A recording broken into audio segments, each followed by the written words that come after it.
Pouya, how you doing today? I'm doing great. Had a good weekend, ready to go. Um, I'm doing fine. How are you?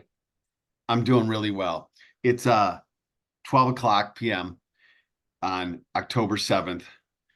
Um, and we've got a little over a month to go. Well, actually, we're less than, what are we, 30 days today? 29, not sure. 29. Yep. 29. Just under a month. Yep. 20, maybe 30 with the Halloween, not sure, but it's right there. And uh, I want to talk to you about the US Senate map. So you and me, we live down in the weeds on all this stuff. And so this is our dream nerd podcast right here, okay? Talking about This is it. US Senate map. And I've been getting lots of questions about the Senate. You get any questions about the Senate? Oh yeah. I think there's this. I think with Kamala now being the candidate, there's energy. I think people feel much better about the presidency, and folks very much so feel good about the House as well. We only need to pick up 4 seats, 5 seats. So yeah, I think the Senate is definitely something that people are worried about. They reach out, and I'm worried about it as well, but still optimistic. So on the Senate map, I want to show this here. Let's see. Hang on a second. Let's see. Hmm. So let's go to my favorite website, 270 to win. This is the political nerd website, right? Do you Hmm. have it bookmarked on your page on your I computer? Yep, I have a bookmark. Every once in a while, I'm just like, let me look at the map again. Even though I'm just putting the same inputs in there, let me just take a look at it just to confirm. Yep, Sure. there it is. Beautiful. 270 to win, folks. This is actually it's a website that's set up specifically for electoral college stuff for the presidency, but it's become so popular that they've adopted it and moved it around to be also a web page now for where you can put in your different kind of values for the Senate, for the House, and you can adjust the composition of the map. This is the 2024 map right now. And every state that's not grayed, that is not gray out, is a state that has a Senate race in it. The blue and different shades of blue, from dark blue to lighter blue, are races where people are predicting that the Dems are going to win, kind of consensus experts. Then the red is, again, from different shades of red, with the red being absolutely the Republicans are going to win, to it's going to be kind of close or closer, predicts the Republicans going to win. And then there's two, what we'll call toss-ups on this map right now, Ohio and Montana. Hmm. Uh, this is a brutal map for the Democrats, okay? Wouldn't you say right now, Puya, the most likely, not the one that's deep in our hearts, but the one that's most likely of a scenario to come out of this election right now is a Democratic presidency, a Republican Senate, and a Democratic House. Yep, I think as you mentioned, this map is very, very, very challenging. Like, you know this better than I do, but I don't think Democrats have had this challenge of a map really in a while for the Senate. Like defending these many seats is tough. Um, so yeah, it's looking difficult for them. But we still have hope, deep down. We do. Yep. I Hmm. know. I'm not worried about hope right now. I'm talking about truth right now, okay? Yep. Hmm. Um, so if the Dems win all of the races that they need to win, except for and then we don't count the two toss-ups right now, the Montana and Ohio toss-ups, then the Dems, if you look at the number across the top, only get the 48 seats. 48 Hmm. only. And Republicans are already at 50. So this is like it was in 2020 when the Dems, after the election, were at 48, and we needed to sweep both of the races in Georgia, which we did, right? An Hmm. amazing outcome. Um, but this is where we would be kind of election night-ish this year if the Dems do everything, and then still they have to win Ohio and Montana, which is about the same equivalent to trying to win the Georgia seats. Okay. Hmm. I mean, pretty unlikely as they were in 2020. So the Dems got to win the Ohio and the Montana seats. If they don't win those, then the Dems have to find another seat somewhere or two seats somewhere. So let's talk about the two toss-up state seats right now, and then I want to talk about three potential pickup places. Um, Mhm. so let me just ask you this question first, though, Pouya. So how old are Yeah. you, Pouya? I am 22, turning 23 in 3 days. Oh, see, I thought it was your birthday on Saturday. You were having a birthday party, but not your birthday. Yeah, yeah, yeah. You're 23 years old. You're friggin' 23. So what year were you born? I was born in 2001, October 2001. Okay, 2000, October 2. That's it. Right. What's your birth? So your birth date is in 3 days, you said? Yep, October 10, 10, 10. My son and you are almost identical in age. Okay. Look at October that. 17th birthday. 2001? Yes. That's crazy. That is awesome. Okay. So you are you are the same age as my son, and he's a terrific kid. He's really doing great. He's in LA. He's on his way into acting. And so, you two are exceptional young people. Outstanding. Thank you. Thank you. Yeah. So at what point did you, this is the question I was going to though, at what Mhm. point would you have said you could have this kind of conversation about the Senate? How long ago, like when did you like start to have this level of knowledge and concern and thought and engagement? Yeah, I think when I was getting to like my senior year of high school, freshman year of college, it was like, okay, I actually can sit down and actually look at this map and really make it make sense to me now. It was beyond just like, okay, well, I can just look at the gray ones or the beige ones and be like, okay, these are the competitive ones. I think it was like senior year, freshman in college. It was like, okay, yeah, this is actually making sense. We can think a little bit deeper about it. Um, I think over the last like 4 years or so, it has been a transformation personally for me. Um, through the work that I do with CP, obviously, making it much more prominent in my head to think about these things, try to connect the dots, and kind of live it every single day, pretty much, you know? Sure. Um, the first time that I think that I could have begun to think about the map or pay this much attention to it and know the races, and not, it would be probably 2006, 2005, 2006. I started to get pretty involved after 2004, um, Hmm. in that campaign, and had written a book, and so I was really kind of pulled in. But now this is what I do. When I go on road trips, I do two kind of mental little like fun games for myself. Hmm. All right. Yeah. One of them is to name all of the champions in basketball or in baseball, in the NBA or World Series from, like, let's say 1950 forward. Okay. Okay. I try to name them all, and I can get about 95% of them. And when I'm really like kind of doing this regularly, I can do it pretty darn good. And then I now name all the senators in the country. Can I Mm. name all 100 senators? All right, I go state by state. And the Dakotas are my toughest. All right, the Dakotas are my toughest. That's good. No, it's funny you said that because I feel like it was like 2 years ago. I was like, there are only hundreds of them. I should know their names, you know? So I just literally sat down and tried to like memorize their name. I'm pretty good, like my memory is pretty good.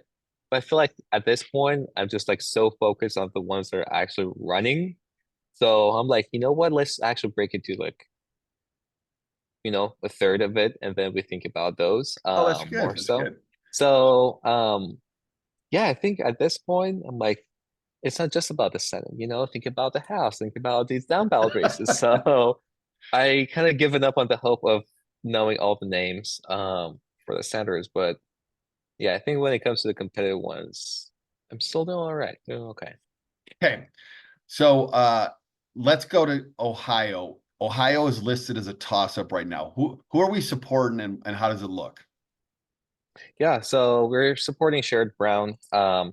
And I know everywhere where I would look, it is more or less a toss-up, but I think he's doing much better than maybe expected, especially being a presidential year. We had this conversation in March of this year when we were in Ohio with Liz Walters, the chair of the Ohio Dems. Um, I was like, yeah, I know, like Sherrod Brown, it's gonna be a tough seat for him. Like 2012 was the last time he was running for re-election in the presidential year. But it was like Obama on the ballot. It was a different setup. And at the time, Biden was not investing at all in Ohio. And she was kind of like a little bit disappointed. And we know that Kamala is not investing either. So there's a little bit of the worry that, Trump is most likely going to carry the state more or less easily. And then his running mate is also from Ohio. But surprisingly, he is doing well. We just have a team right now in Ohio, knocking on doors. And yesterday, literally yesterday, they were at a Sherrod Brown rally, and they Okay. talked to him. They're like almost 20 something people. Like we came from Seattle, from New York, from all different parts of the country to knock on doors for you. And he was like super grateful, took pictures with people, and he was like, "Thank you so much for doing this." So, um, no, I think we're looking better in Ohio than maybe I had hoped, like I expected. I think it's about Sherrod Brown. He has a very good connection with the voters. People actually very do like him as a senator. And he has stayed true to his values of working in the Senate for working class people, for folks who are part of the union or unions across the state. So I think he has a lot of good things to campaign on. And his opponent, Bernie Moreno, not the best candidate, so that kind of helps too. Yeah, so Sherrod Brown is an incumbent, very popular incumbent. He's going to have to run 5 to 10 points ahead of Harris in the state to win it. Mhm. He can do it. He can do it. It does help a lot that Bernie Moreno is a pretty strong MAGA candidate. And they just elected JD Vance, and Vance is undoubtedly among some subset of independents and soft Republicans, producing some heartburn among Mhm. them, especially as he's targeted Springfield, Ohio. It's just unbelievable, unconscionable. Um, Mhm. so Brown has got a pretty good chance in the state, I would say, and he has kept Kamala Harris and before that Joe Biden at pretty arm's distance. Yeah. He didn't go to the Democratic National Convention. Mm-mm. No, Mhm. he's like I don't really want you all here. Okay. Yeah. Um, Yeah. Like on a different note, like I know, Liz Walters was saying like, I wish Biden was going for it. It would bring a lot of funding, but I'm like, it might actually help. Like the fact that Biden was not investing and Kamala is not investing because they don't need to win Ohio to win the presidency. It would be nice, right? But at the same time, this distance that you're talking about is very helpful for Sherrod Brown to not try to have his name attached to Kamala, because that would drag him down actually. And we absolutely need that seat. So I'm not too mad about him. That Kamala is not going hard in Ohio. I agree, totally agree. So I think Brown it's like in the parlance of punditry is like Mm, it's like a tilt R. It's slightly R, but I mean sorry, tilt D, slightly yeah. slightly D Democratic. Not Mhm. I would put money down. I would put money down. I wouldn't put a ton of money down on it. All right. But I'm gonna tilt it. No, wrong way. Color's going the wrong way. I can't control the color. Right there. I'm gonna put it Yeah. at like tilt. Nope, and go all the way through again. Uh That's one uh more. There we go. Oh no, right there, baby. right there. There we go. This Okay. is good. So it's tilt Democratic, but it's close, and we're certainly working there. Do we have another trip to Ohio coming up too? Oh yeah, we'll be there October 25th through the 30th. And we actually need more people on that trip. We Yep. will be in Columbus, Ohio. So if you live close by or if you have the means to travel that weekend, we absolutely need more people in Ohio. And we just talked about why we need to win that Senate seat. Super, super crucial. And they got races up and down the ballot, actually, believe it or not. They're the only state that they can flip their Supreme Court, which would be huge to make sure that we can have a fair maps in Ohio. There's an initiative, a ballot initiative we're working on that would create a independent commission for redistricting, so we can actually have competitive congressional Yep. That's districts. big. That's big. So there are huge things up and down the ballot and beyond just Sherrod Brown's race. That's all really crucial. we definitely need more people. We want more people. So folks, I'm asking you right now to consider going to Ohio with us. We really, really need you. And we need that Senate race. Plus, Mhm. we need that ballot initiative for sure. All Yeah. right. Hmm. Okay, so I got it light blue, tilt D. So that leaves us the Dems at 49. And then we come across the country to Montana, to Yeah. John Tester's race. We're supporting John Tester there. This is tough. This is really tough Yeah. for us. Hmm. No, it's gonna be very challenging. I think John Tester is like perhaps like the best candidate we could have running in Montana with his life story, with his experience. Um, but something that has worried me is that it's not like people don't like John Tester, but a lot of the conversation our team has had on the ground is that he's been there for a while. Like Three terms. is becoming Yeah, three three-term terms incumbent. exactly. So I think some of the conversation that we had with voters at the doors was that like, he ran as somebody who's from Montana, who cares about Montana, who's not a, Washington, D.C. politician, but he is turning into one. So that was Mm, something that was a little bit shocking because he has done a pretty good job of distancing himself from the Biden administration, even though he's been there pushing a lot of the initiatives and the legislation we need to go through the Senate. But at the same time, has been doing a good job of distancing himself, really going hard on making sure that people in Montana are taken care of. But at the same time, this worry that people have in Montana that he's turning into another DC politician um, definitely worries me. yeah.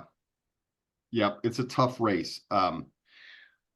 Working against him is that he's running against a pretty strong candidate, Tim Sheehy, Yeah. who's a Hmm. Marine veteran and Yeah. uh, has mostly avoided doing something disastrous for himself. Yeah. He's Hmm. said some borderline things that are questionable about his history and also some critique. Some things he said about the native tribes in the Hmm. state. Um, so those are not been helpful for Xi, but he hasn't imploded his campaign in any way. Yeah. Hmm. Um, so we got a close to a month there. I think that Tester would really benefit from some kind of mistake by Sheehy at this point, Yeah. some kind of thing that he does. Uh, on the positive side for Tester, there is an abortion rights initiative on the ballot that will bring out young voters, particularly in the western part of the state. Hmm. Um, the Western congressional district is competitive, and so Yep. that's to Tester's benefit. There's also a Hmm. libertarian who's on the ballot Yeah. that will benefit Tester. Tester that doesn't need to get to 50. I don't know if he's ever Hmm. gotten to 50 actually, He has 50%. he has done it once actually. Like only like yeah, after being there, three times, like he has actually only got over the 50% mark once because the Libertarian in Montana actually get a good chunk. They get like a couple percentage points. So if we can actually have a strong Libertarian, it would benefit to a good degree John Tester's chances. Yeah. Yeah. So we're knocking doors there, and we have another trip to Montana. We've already done one, and we have another one coming up, right? That's right. This weekend we have a team leaving for Bozeman. So Oh, as David, you excellent. mentioned, like we got a congressional district, the first congressional district on the western side of the state that includes some of these bigger cities. And we're knocking on doors for Monica Trinell. I Yeah. think that's her last name. Um, so yeah, we're supporting both candidates, but mainly, focusing on John Tester. Um, so hey, it's close. It's a 2-hour flight from Seattle if you have the means to go there. Super, super crucial race for us, Yeah, obviously. Trinell in the second congressional district there is running against Ryan Zinke, who's a pretty Hmm. MAGA dude. And she's got Yeah. a chance. She ran in 2022, and it was pretty close. She's Yeah. got a chance, Hmm. especially with the abortion rights initiative on the ballot. We could really, really use a few more people in Montana. As a point on this, I was at an event last night that was a big fundraiser for Harrison Walls, and I it was in a beautiful home on Queen Anne, and there were probably 50 people there. And it was a significant dollar amount to go to the event. I was there as a speaker, fortunate to kind of be representing Common Power and talking about our work and also about the election.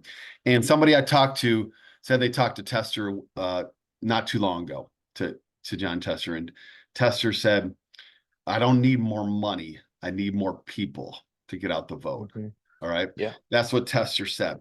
So look, we will not get a better candidate than John Tester in Montana, folks. All right. Not one bit. If you can possibly get on in a car, on a train, in a plane, whatever, and join our team in Montana, all you got to do is go to our website, go to volunteer, click on Team Montana. We could really use 3 to 5 more people there for sure. Yeah, because he's actually doing very well with the money. Like that's the thing is like from stories I've heard from our volunteers and team leads, like a lot of ads are running by John Tester. Like every time they're watching the TV over there, out of every couple ads, like one of them is by John Tester. He's doing really good with the money, and it is difficult to canvas in Montana because it has a little more spread. And Yeah. it's much more difficult to actually get folks from out of state to go, even for folks who are in state to canvas. But they really, really need people to canvas, get out the vote. And when we were in their office, 2 weeks ago, our team was there, about like 20 people or so. Um, the county chair actually broke down crying that Common Power was there Mm, because they're like, we wow. need the support, we need the help. We're not getting anybody who's willing to come out and knock on doors. So absolutely crucial. If you have the means, like even if you can only do it for the weekend portion, that is totally okay. Bozeman is 9-hour drive. So if you like road trips like David, it's not too bad to just get out there and drive. Absolutely. Yeah. Mhm. Um, or a maximum hour and a half plane flight from Seattle. Yeah. I know one of our team leads is from New York City. All right. Hmm. So Yeah. folks, if the polls have not been the most high quality polls, the polls show Tester losing by 2 to 5 points right now, but they haven't been high quality. Tester has a history of running higher than the polls. But he's going to have to outrun Harris in the state by 10 to 15%. And Hmm. that's very, very challenging. Yeah. So at best, this is toss up for us right now, at best, Yeah. right? At best. Yeah. I think, like that's something I also really quickly mention. Like Tester won in 2006 by like 3,000 votes. And then the re-election campaign 2012 and in 2018, he has won by like 18,000. Like it has always been super, super close. The margins are super close. And this time around, I don't think the margin, like if he wins, like the margin will not really be, I doubt it will be higher than 10,000 votes. Oh, no, no, Um, no, no, I doubt not. maybe not, Yeah, like it might be even like maybe a few thousand, like maybe honest, like 2, 3, 4,000 votes yeah. once again. Like every single door that you knock on is absolutely crucial, and every single conversations that you have could actually end up being super, super important in changing the results. Um, so yeah, I think it is at best a toss-up. To be fully honest, I would probably even put it as like a lean Republican at this point. Yeah. Um, but yeah, I think toss-up at best, honestly. So this is the case in an instance with Montana of where, and in Ohio, where Mhm. sponsored volunteers are a technique that we can offer at Common Power. We can sponsor people to go. We have people, I just reached out to 2 people who are going to join us to do some work in Alabama. I reached out to them today, said, hey, we can cover your costs to come and work for Shamari Figures. And they said, okay, I'm coming. All right, I'm coming. Right. So we need the money for this. So this is where our final stretch fundraiser, our treasure raiser comes in. If we can get some money for these 2 races, then we could have a chance to hold the Senate. Brown's got a decent chance. Tester's a long shot, but we're going to give it everything we've got. And I wouldn't bet against Tester at this, but I would probably put it as light red, right? Right there. Okay. Mhm. As you said, Pouya. So the Yeah. lightest red, a tilt red, lean red. All right, this is the map right now that's the most likely map. All right, for the elect Senate after the election's over. If this is the case and Harris wins the election at the presidential level, she is confronted with a Senate that is held by the Republicans, and now the agenda, the ability to appoint judges, all becomes very, very difficult for us. Very, Yeah. very difficult. If this happens, we will do everything we can to convince Elisa Murkowski or Susan Collins to either at least move independent. I highly doubt that they would even consider flipping to the Dems, but they might move to independent. Murkowski in particular might move to independent. So we will do everything we can to try to make that happen. But before we get there, I want to talk about three Senate races that are in red right now. That if we're looking for a place where we might be able to pull it off, all right, where we got a chance, if we're looking to be the American men's hockey team of 1980 and to beat the Soviets. All right.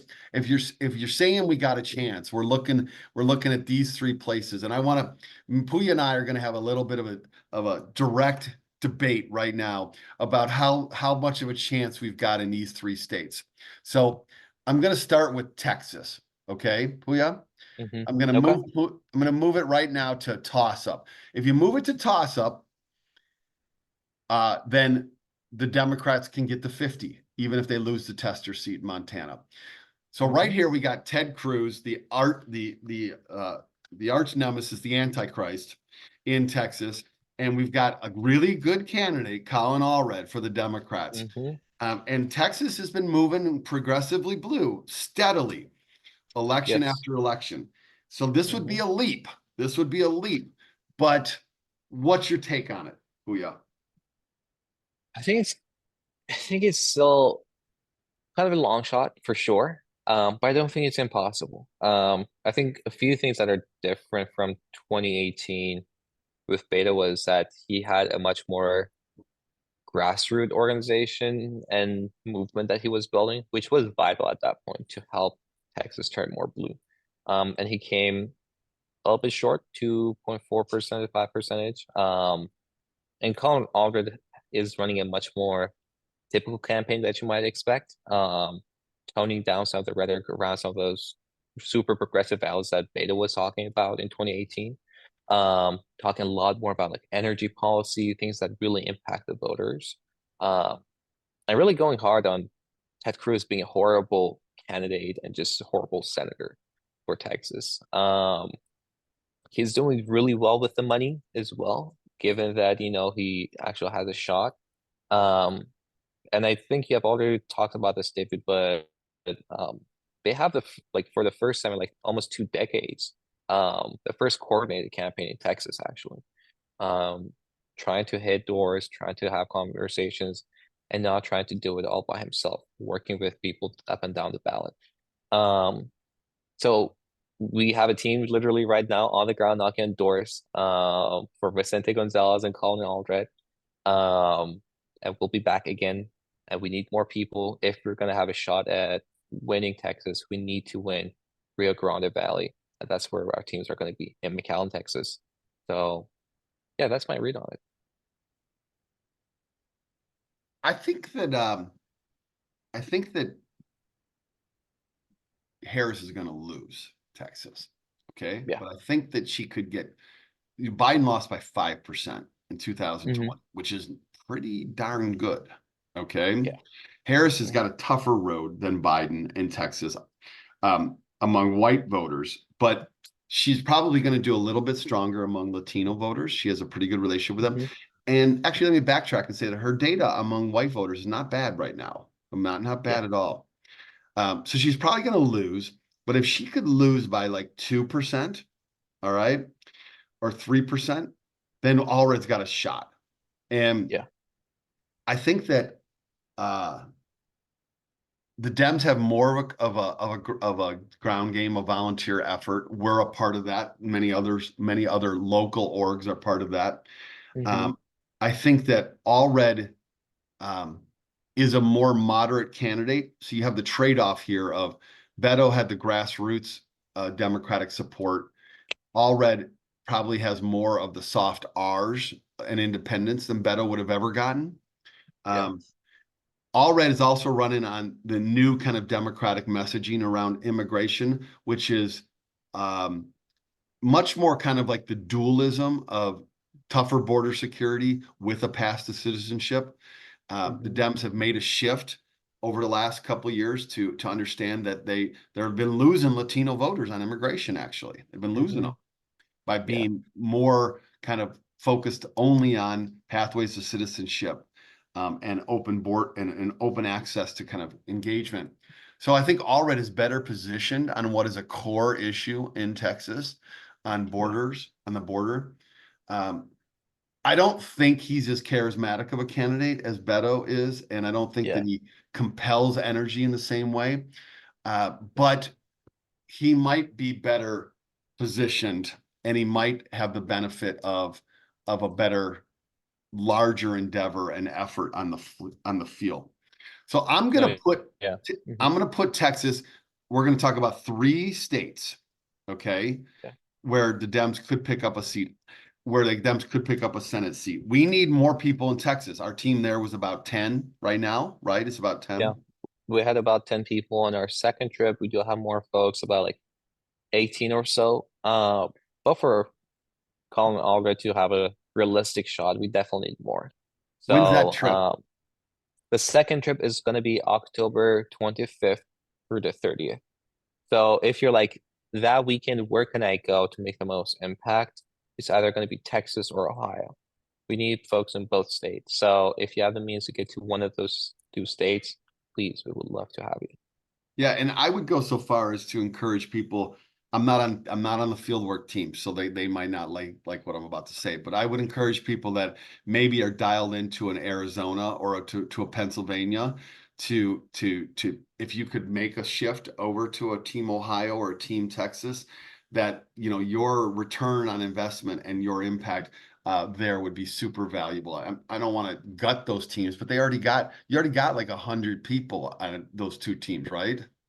Yeah, we do have 100 something people. I would say, like, if you have the means to be able to get to Tucson, Arizona, McAllen, couple hour more flight, just, you can make it. So yeah, I think those teams absolutely need folks as well. So if really, you're set on going to Pennsylvania, Arizona, by all means, don't try to cancel your trip or anything. No. Um, but obviously, like, if you have the chance to go to Texas, to Ohio, because Pennsylvania and Arizona, they both have a trip coming up for election weekend. So if you're like, you know what, I was planning to Mm, maybe in Arizona 25th or the 30th, maybe go to Texas and then election weekend to Arizona. that's So there great. are more options. Yeah.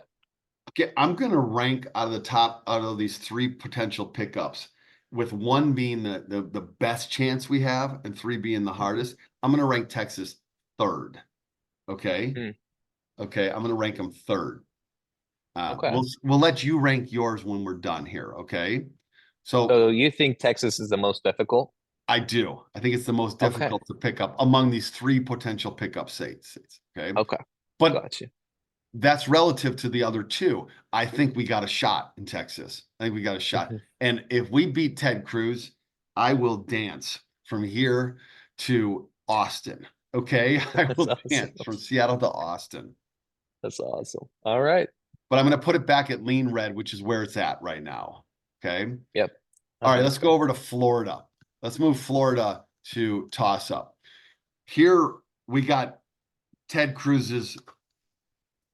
I mean, it's like the Ted Cruz brother over here, okay? Like in terms of horribleness. This is Rick Scott, all right? Hmm.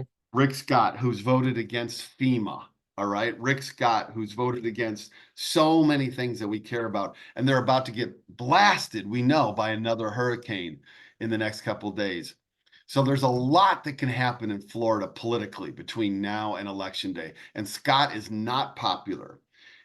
Running against him is Debbie McCarcel Powell, and she is running a pretty strong campaign on her own. The Florida Dems are not the best party out there in terms of organization, but she's been running a pretty good campaign, and the polls show her pretty close Yeah. to Scott. So, what's your take on Florida? Yeah, I think like you mentioned, Scott is not popular. He's also like,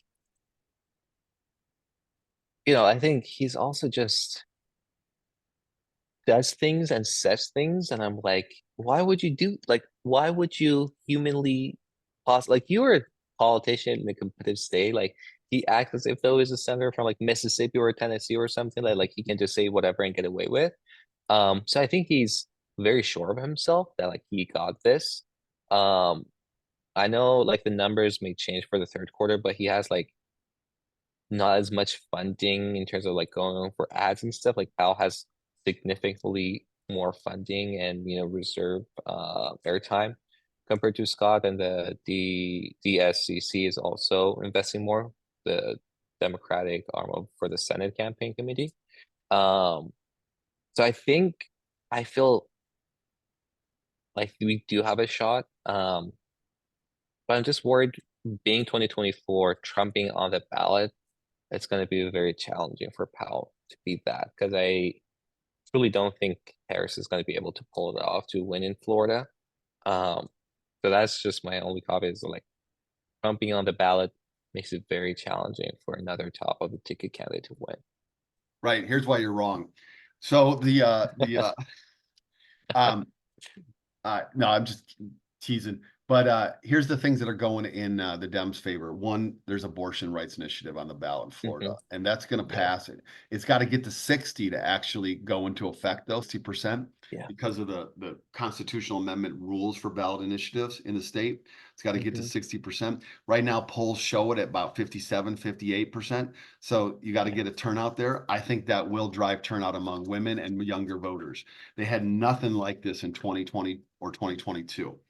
Second, Hmm. um, in Florida, it's also the case that the Jewish population there, Trump has been less than friendly in terms of the things that he has said about Jewish voters in America, and he acts as if they owe him a vote. And the Jewish population in Florida is very large, significant. Third, Hmm.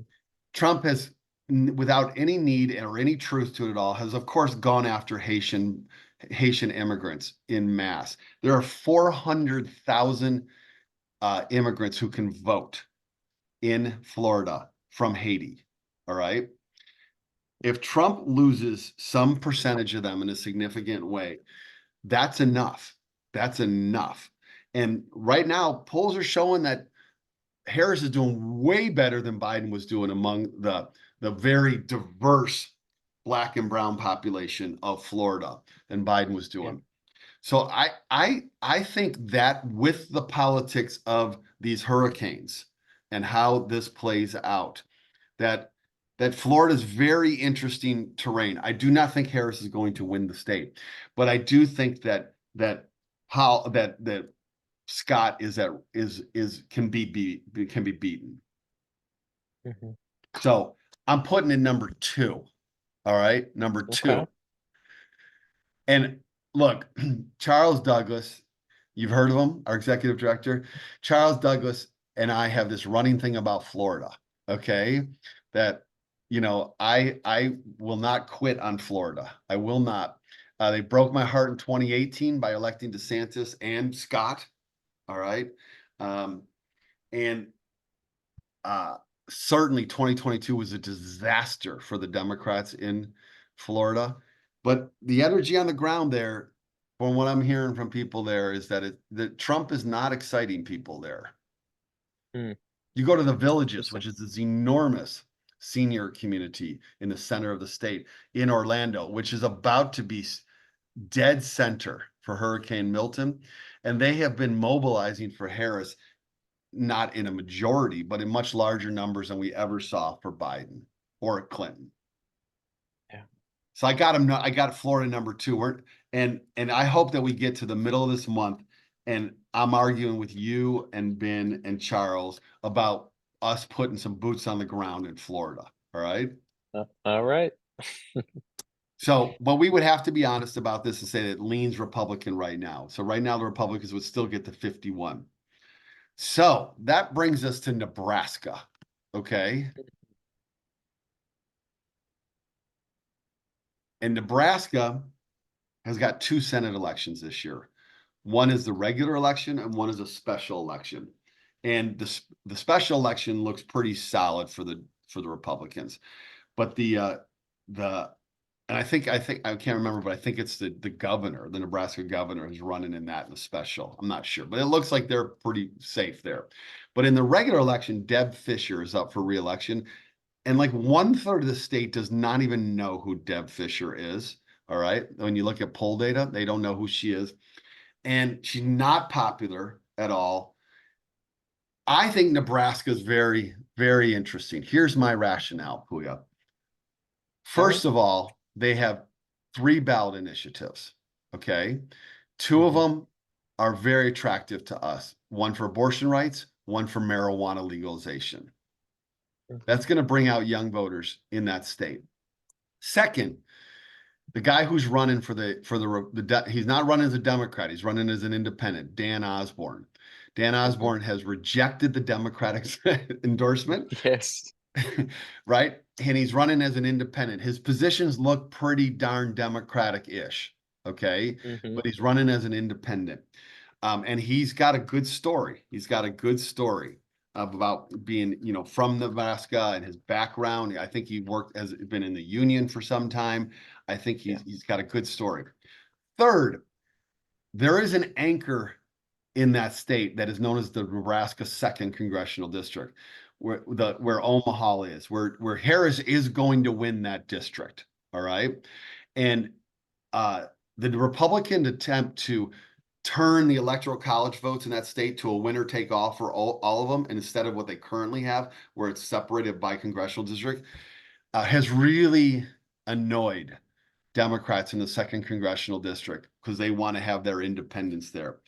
Walz is also from Nebraska. All right. Mhm. Walz is.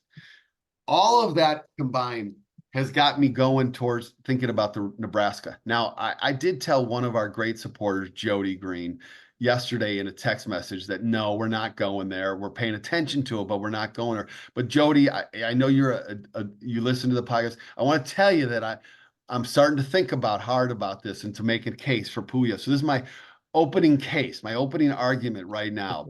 So I didn't even let Pouya talk yet. This is the classic Trumpian model of the debate right here. Okay. This is So great. what do you think, Pouya? No, I think I agree with you. Like Fisher is not a strong candidate, not popular neither.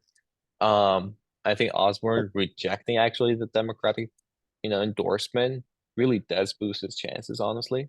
Running as independent. I think his story is, as you mentioned, like being a union leader. I believe he had like military service as well, before becoming like a union leader is interesting, and it makes it more interesting for folks to consider voting for him. But I think it's still Nebraska. That's my thing. I think it's still Nebraska, and for him to win statewide, like that would be like the surprise of the night, probably, right? That we actually picked up that seed. Um, on the other hand, I'm not sure how much he would work with them. I would think that he will work with the Dems if he gets elected. But he definitely has to keep his, be pretty careful about how much he works with the Dems and compares to Republicans. So, I've been telling Charles as well. I'll be fully honest. When we were in Pennsylvania, I was like, man, this dude, Dan Osborne, he's going for it. And we had a conversation at a coffee shop about him. I like his chances, but I'm not sure it's Nebraska, man. If Nebraska of these 3 states um, is probably the most perennially red at this time. Okay, Texas is light red right now and can be up to pretty deep red. Yeah. Florida has been light red, but then got deep red in 2022. Okay, Hmm. Nebraska starts out as pretty deep red Yeah. for generally. Um, but I think these initiatives and the Nebraska second um, are really intriguing. And so I'm putting it as our best pickup chance right now. And we need a shocker somewhere on this map. We need a shocker somewhere. Now, would he even caucus with the Democrats? I don't know. I probably wouldn't caucus with them, but he might vote with the Democrats to elect the Yeah, majority leader. Okay. yeah. I think that would probably make the most sense. And um, if he gets elected, I wouldn't be surprised if he tries to, work with them on some of the, ex- like confirmations and things of that nature. Yep. So he would act like, no, I'm actually trying to work with them to get things done for the American people. Like use that language that, we can't be in a dreadlock and everything kind of comes down on him. At that point, if he wins and, we don't pick up another seat and we lose the Senate seat in Montana, if it really comes down to him always be the deciding factor, that's an incredible amount of pressure on him. So yeah, it would be, yeah, I can't really predict how it would react to that. Well, I would be particularly excited because I think that if he were to get there as an independent, I think that uh, Murkowski might be more open to considering it as an independent too, and because she can't stand MAGA and Trump Nation, Yeah, right? And she's yeah. going to be up for re-election in 2026, I think. Hmm. Not positive. You can look that up. So she's got to be thinking about that. Yeah. No, I think you're right because she was actually no, it was 2022 that she ran for re-election, so it would be 28 Okay. for her. Yeah.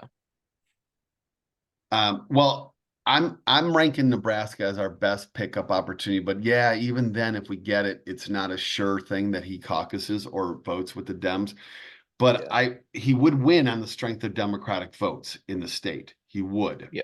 He would, 100%. he's going to get all the Democratic votes, and then if he peels off some Republicans, so his winning coalition is still mostly Democratic in that state. Hmm. Uh, Yeah. so okay, so how do you rank? We're gonna leave it where it's at though, which is light Republican. So if you're trying to get to 50, how do you rank these for us? I would probably go with Florida as our most challenging because Republicans in Florida, we got actually like a million more registered Republicans in Florida. Man, I don't know all the BS that Trump talks about, and with Haitian Americans and Haitian immigrants. Not sure if it's going to be enough to tilt the state. It's still Florida. Then I would probably go Nebraska That's the hardest. and You're putting Florida as the hardest. Florida as the hardest. Okay. Then Nebraska and then Texas.